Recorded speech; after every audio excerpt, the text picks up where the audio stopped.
Up, everybody? It's the Digital World Podcast, and we're gonna be harping on this topic for a while because the energy sector, is very vital for the whole world because everything we do relies on energy. And the European gas power hyperinflation is getting more surreal by the day, says the title. Now, I want you guys to understand. Let's put this into perspective, right? Because everything we do, we use our phones, right? We depend on our phones a lot. I know I basically can't get away from my electronic devices, but I think we're all guilty of that. But it just shows you that if we don't have, our TV, our phones, our computers, or energy to, have the lights on, to heat up our food, all that requires energy, and we need that. It's part of our everyday lives. And if that is taken away from us, if we don't have the required energy to do said things, then we go into a state of panic. And that's why it's important that I push for, hey, just have this in mind, try to be prepared, do as best as you can to control what you can.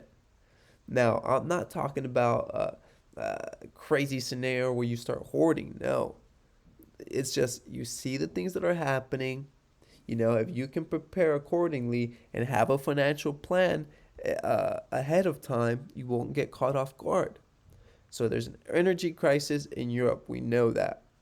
Could that energy crisis extend to the U.S.? Oh yeah, oh yeah. We know China is trying to decarbonize their economy.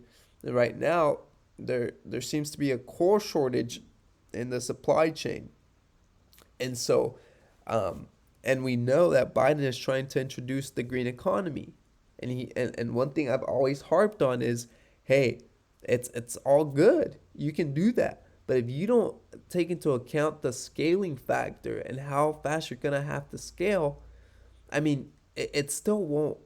You can't scale too fast, or else there will be repercussions and consequences that come along with that. And so, this article talks about how, you know, people are getting hit hard with these prices. We see there's been an increase as much as 13%. We've seen UK as high as 17. We see Germany as high as 12% increases. French as high as 10%. That's a lot, folks. It's a lot of increase. And we see here it's just gone exponential. And here we see, as it says, as we have discussed in recent weeks, European stockpiles of everything from gas to coal and water for electricity production are in short supply. And there are few signs the situation will improve anytime soon as demand continues to roar back from pandemic driven lull. Not helping the already critical situation, Russian gas flows to Germany's Malinau terminal dropped again, pairing yesterday's partial recovery. Supplies via the major transit route are about a third less than at the beginning of the week. Okay, so we see a situation here that's it's not pretty.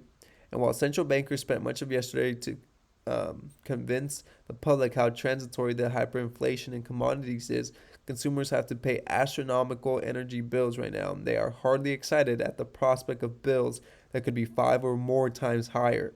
Worse, prices are about to get even higher as constraints have caught the market off guard, just as countries are about to start drawing down on the gas in storage. European stocks are the lowest in more than a decade for this time of year.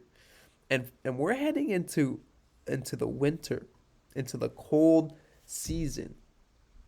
And this sort of stuff is happening. Can you imagine the demand for energy and the prices? And this is why I talk about, budgets all the time.